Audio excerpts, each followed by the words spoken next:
नमस्कार प्रेक्षकांनो. नशीबवान या मालिकेच्या आजच्या भागामध्ये काय घडलं हे आपण पाहूयात. गिरिजा वासंतीला सांगते की गुंडांनी पुन्हा देवकी मावशींना किडनॅप केलं. मी त्यांना वाचवण्याचा खूप प्रयत्न केला, पण त्यांनी मला सुद्धा ढकलून दिलं आणि त्याच्यामुळे तर मला हे डोक्याला असं लागलं ना. तेव्हा वासंतीला खूप मोठा धक्का बसलेला असतो. पण ती तिला सांगते की गिरिजा, आपल्याला संयम ठेवावाच लागणार आहे. गिरिजा तिला म्हणते, आई तेच तर होत नाही आहे ना. इतका आता राग येतोय ना, असं वाटतं सगळं पोलिसांना जाऊन सांगावं. वासंती म्हणते, त्यांनी काय होणार आहे, ते पुन्हा तुझं यानं त्या कारणाने तोंड बंद करतील आणि यातून साध्य काहीच होणार नाही आहे. फक्त तुझ्या आणि रुद्रमध्ये दरी वाढत जाईल. गिरिजा म्हणते, पण आई, आत एक बाहेर एक असं वागणं मला खूप जड जाते. हे अशी नाही हो मी. तेव्हा वासंती तिची समजूत काढते. आता जेव्हा वासंती आणि गिरिजा दोघीही किचनमध्ये काम करत असतात, तेव्हा रुद्र तिथे येतो आणि विचारतो, आईसाहेब, गिरिजा बाहेर गेल्या होत्या त्यावेळेस त्यांनी तुम्हाला सांगितलं होतं का किंवा विचारलं होतं का? तेव्हा वासंती म्हणते, हो, ती मलाच विचारून गेली होती. म्हणजे मीच तिला पाठवलं होतं. देवी आईच्या मंदिरामध्ये गेली होती ती, कारण बरेच काळ झाला तिच्यावरती एकामागोमाग एक संकट येत होते. गिरिजा रुद्राला सांगणार असते की ती देवळामध्ये तिच्या आईशी भेटायला गेली होती, पण रुद्र तिचं काहीच ऐकून घेत नाही आणि इथून पुढे सांगून जात जा असं तो म्हणतो. गिरिजा म्हणते, हो, आता इथून पुढे तू मला सुद्धा सांगून जाईल. आता रुद्र तिथून लगेच निघून जायला लागतो, पण गिरिजा त्याला थांबवते आणि त्याला सांगते की मी जेव्हा मंदिरामध्ये गेले होते ना, तेव्हा तिथे मला एक मावशी दिसल्या होत्या आणि त्यांना काही लोक किडनॅप करून घेऊन जात होते. आता तेव्हाच इकडे देवकीला पुन्हा बांधून ठेवण्यात येतं. ती शांताबाई म्हणते, आता हिच्या चांगल्या मुचक्याच आवळते मी. खूप पळून जात होतीस ना. आणि सुभानराव लगेच नागेश्वरला कॉल करून सांगतात, देवकी सापडली आहे. नागेश्वर म्हणतो, सापडणारच होती, जाणार कुठं होती ती. पण आता बारीक लक्ष ठेवा, कारण आता हे जास्त महागात पडेल पुन्हा जर तिने हालचाल केली तर. तेव्हा सुभानराव हो असं म्हणतो, पण एक प्रॉब्लेम झाला आहे. तुमच्या सुनबाईंनी म्हणजे गिरिजानी त्यांना पकडून येताना पाहिलं आहे. तेव्हा नागेश्वरला चांगलाच तिचा राग आलेला असतो. त्यांना ना मधी करायची सवयच आहे. प्रत्येक आमच्या कामामध्ये कशा काय आडव्या येतात ना, काहीच कळत नाही. पण तुम्ही काळजी करू नका. इथून पुढे देवकीवरती बारीक लक्ष ठेवा. इथं काय करायचं ते आम्ही बघतो. आता इकडे गिरिजा रुद्रला ती मावशी देवकी आपल्या NGO मधलीच होती हे सांगणार, तितक्यात नागेश्वर तिथे येतो आणि काय सुनबाई, नको ते धाडस तुम्ही कशाला करायला जाता हो. मला समजलं आहे की तुम्ही मंदिरामध्ये एका बाईला वाचवताना गुंडांशी 2 हात केले आणि त्याच्यामध्ये तुम्हाला लागलं सुद्धा. असं एकटीने धाडस करायला जात जाऊ नका हो.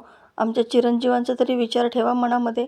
आता रुद्रला खूप आश्चर्याचा धक्का बसलेला असतो आणि तो काळजीनेच विचारतो, गिरिजा, बघू तुम्हाला काही झालं आहे का? कुठे लागलं आहे का तुम्हाला? काय झालं? तेव्हा गिरिजा त्याला सांगू लागते की काहीच नाही, मी ठीक आहे आणि आईंनी मला आल्यानंतर बर्फाने शेकवून दिलं आहे, त्यामुळे आता मी व्यवस्थित आहे. आता रुद्र काळजीपोटीच तिला सांगतो की इथून पुढे असं काही धाडस करायला जाऊ नका. आता गिरिजा त्याला जे काही झालं ते त्याला पटवून देत असते, मात्र नागेश्वर आणखी आगीमध्ये तेल ओतण्याचं काम करत असतो आणि रुद्रसमोर तो म्हणतो की समाजसेवा चांगली आहे, मला कळतंय तुम्हाला त्या बाईची मदत करावीशी वाटली, पण ती काय तुमच्या ओळखीची होती का? नाही ना. आणि मग आपण एकटा असताना त्या गुंडांशी 2 हात करायला कशाला जायचं? आपली ताकद पण ओळखायला पाहिजे की नाही आपण. आता रुद्र गिरिजावरती चिडून तिथून निघून जातो आणि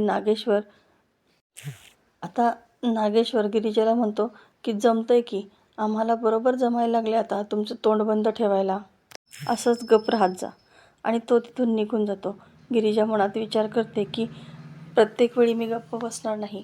एक ना एक दिवस मला तोंड उघडायची संधी तर नक्कीच मिळेल आणि त्या दिवशी मी तुमचा सगळ्यात खरा चेहरा रुद्रसमोर नक्की आणेल. आता इकडे उर्वशीचं नाटक तिच्या चांगलंच येतं. ती गुपचूप खोलीमध्ये बसून खात असते, कारण तिला भूक लागलेली असते आणि सर्वांसमोर ती म्हणालेली असते की मला काही भूक नाही आहे, मला जेवायचंच नाही आहे. आणि तितक्यात गिरिजा तिथे येते. ती घाईघाईत सगळे रॅपर गुंडाळून ठेवते. गिरिजा तिला जेवायला बोलवण्यासाठी आलेली असते.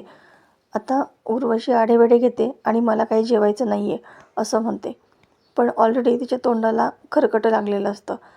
गिरिजा म्हणते, ते तोंड व्यवस्थित पुसा, नाहीतर काय ना, तुमचं भिंग फुटेल ना, कारण रुद्रांना कळेल की तुम्ही ऑलरेडी खाऊन बसला आहात. आता तितक्यात रुद्रसुद्धा तिला बोलवण्यासाठी आलेला असतो आणि रुद्राला ती म्हणते की नाही, अरे तुझे प्रभास काका गेल्यापासून ना इच्छाच होत नाही काही खायची. आणि मनात म्हणते अजून अगोदर आला असतं तर मला हे असं चबर खावं तरी लागलं नसतं ना. आता रुद्र तिच्यासाठी जेवणाचं ताट घेऊन आलेला असतो आणि तो तिला जेवायसाठी आग्रह करतो. तेव्हा उर्वशी म्हणते ठीक आहे, खाईल मी नंतर, दे माझ्याकडे, कारण तिच्या पोटामध्ये अजिबातच जागा नसते. आता गिरिजाला हे सगळं कळून चुकतं. गिरिजा म्हणते की रुद्र तुम्ही ते ताट माझ्याकडे द्या, कारण आत्ते सासूबाई आहे ना फक्त घेतील आणि साईडला ठेवून देतील ताट. आणि असंही मी नकळतपणे त्यांना त्रास दिला आहे ना, त्याचाच पश्चाताप म्हणून मी त्यांना भरवते आणि ते सगळं जेवण संपवतील याच्याकडे मी लक्ष देते. तर रुद्राला सुद्धा गिरिजाचं म्हणणं पटतं. उर्वशीचा मात्र चांगलाच पोपट झालेला असतो. ती मनातच म्हणते की ही मुद्दाम माझा असा बदला घेते वाटतं. आता गिरिजा बळच तिला खायला लावते. गिरिजा मनात म्हणते की तुमच्याकडून शिकले आहे मी हे सगळं, म्हणजे पोटात एक आणि ओठात एक असंच तर करता ना तुम्ही. आता भोगा तुमच्या कर्माची फळं. गिरिजा हसतच तिच्याकडे पाहत तिला सगळं जेवण खाऊ घालते. आता इकडे नागेश्वर वासंतीला बोलवतो आणि म्हणतो, अहो 2 दिवसावरती गुढीपाडवा आला आहे आणि तुमची काहीच तयारी दिसत नाही आहे. सगळी तयारी व्हायला हवी वेळेमध्ये. वासंती म्हणते, पण याच वर्षी प्रभासदादांचं असं झालं आहे आणि लोक काय म्हणतील, आपण सण नाही केला तर नाही चालणार का. तेव्हा उर्वशी तिथे येते आणि कांगावा करू लागते, हां करा, गुढ्या उभारा, सण साजरे करा. तुम्हाला काय ना दादासाहेब, तुमची बहीण विधवा झाली आहे आणि तुम्हाला त्याचं काहीच वाटत नाही आहे. तुम्ही छान सण समारंभ साजरे करा. आता वासंतीसुद्धा म्हणते की वंस बरोबर बोलत आहेत, लोक काय म्हणतील ना, त्यापेक्षा आपण यावर्षी नाही गुढी उभारली तर चालायचं नाही का. तेव्हा नागेश्वर म्हणतो, प्रभासचं काय झालं हे सगळं आम्हाला माहिती आहे, पण त्यासाठी या घरच्या रीती परंपरा आपण नाही मोडू शकत ना. आणि तुम्हाला काय नाचायला बागडायला सांगितलं आहे का. शास्त्रमार्ग आपल्याला गुढी उभारायची आहे आणि यामध्ये काहीच बदल होणार नाही. यावर्षी गुढी गिरिजाच्या हातून उभारली जाईल. आता हे ऐकून तर उर्वशीच्या मनामध्ये चांगलाच जळफाट झालेला असतो. वासंती निघून गेल्यानंतर उर्वशी नागेश्वरला म्हणते की दादासाहेब का करताय तुम्ही हे सगळं. अहो त्या मुलीने मला मारलं आणि आता प्रभासला जाऊन काही दिवससुद्धा झालेले नाही आहेत, तर तुम्ही हे सण समारंभ करताय आणि त्यातूनसुद्धा त्या गिरिजाला गुढी उभारण्याचा मान देताय का आणि कशासाठी. नागेश्वर रागातच म्हणतो, दीदी तुम्हाला ना ॲक्टिंगमध्ये चांगला बेस्ट ॲक्टर म्हणून पुरस्कार द्यायला पाहिजे. काय ॲक्टिंग करता हो तुम्ही. आम्हाला चांगलंच माहिती आहे की तुम्हाला प्रभास गेल्याचं किती दुःख झालेलं आहे. आम्ही जे काही करतोय ना त्याच्या मध्ये यायचं नाही हा तुम्ही. त्यामुळे तोंड तुमचं गप्प ठेवायचं. आता तो सरळ उर्वशीला धमकावतो आणि रागात तिथून निघून जातो. उर्वशी मनातच म्हणते की त्या गिरिजाच्या हातून गुढी उभारून घेणार काय, मी असं कधी होऊच देणार नाही.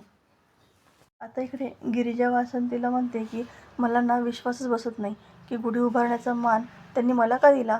तेव्हा रुद्र ते ऐकतो आणि म्हणतो की कारण आबासाहेबांचं मन तुमच्यापेक्षा कितीतरी पटीने मोठं आहे. कारण त्यांना असं वाटतं की त्यांनी तुमच्यावरती विश्वास नाही ठेवला, म्हणून त्यांना त्यांची चूक सुधारायची आहे. म्हणूनच तर ते म्हणाले की गुढी यावर्षी तुमच्या हातून उभी राहायला हवी. आणि असंही तुम्ही जर त्यांच्या मानाखातीर, त्यांच्या शब्दाखातीर गुढी उभारली तर मला आनंदच होईल.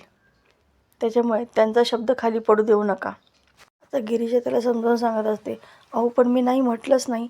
पण रुद्र तिचं काहीही न ऐकता तिथून निघून जातो. आता इकडे नागेश्वर देवकीकडे येतो.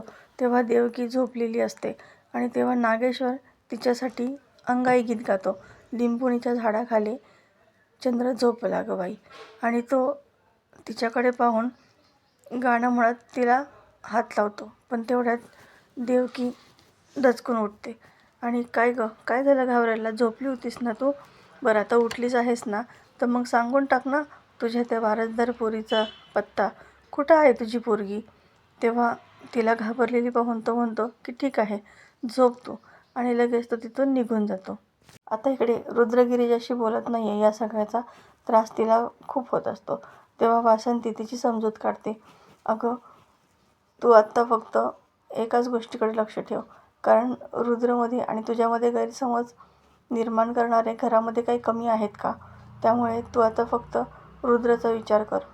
वासंती गिरिजाला सांगते की शत्रू पाहून आपण आपलं हत्यार ठरवायचं असतं आणि त्यामुळेच आपण संयम धरायलाच हवा. आपल्याला फक्त योग्य संधीची वाट पाहावी लागणार आहे. तोपर्यंत आपल्याला काहीही बोलून जमणार नाही. सध्या तू फक्त रुद्र आणि तुझ्यामधलं नातं आणखी बिघडणार नाही याच्याकडेच लक्ष दे. त्यामुळे उद्याची गुढी तूच उभारावीस असं मला वाटतं. गिरिजा म्हणते, पण हा मान या घरच्या खऱ्या वारसदाराचा म्हणजेच देवकी मावशीचा आहे. तेव्हा वासंती तिला समजावते आणि गुढी उभारण्यासाठी तयार करते. आता इकडे उर्वशी सावीला येऊन सांगते की अगं, दादासाहेबांनी तर आता कहरच केलाय. त्यांनी गिरिजाला गुढी उभारण्याचा मान दिला आहे. सावीलाही या गोष्टीचा प्रचंड राग येतो आणि ती म्हणते की मावशी, हे मी कधीच होऊ देणार नाही. तर प्रेक्षकांनो, येणारे भाग अतिशय रंजक आपल्याला पाहायला मिळणार आहेत. गिरिजा रुद्राची माफी मागते आणि तो अगदी खुशीखुशीने नवीन वर्षाची छान सुरुवात करतो आणि तिला माफही करतो. दोघे खूप आनंदात असतात. तर येणारे भाग अतिशय रंजक आपल्याला पाहायला मिळणार आहेत. अशाच मालिकेच्या नवनवीन व्हिडिओ अपडेटसाठी चॅनलला सबस्क्राईब करा. नोटिफिकेशनसाठी बेल आयकॉन अवश्य दाबा. व्हिडिओ पाहिल्याबद्दल धन्यवाद.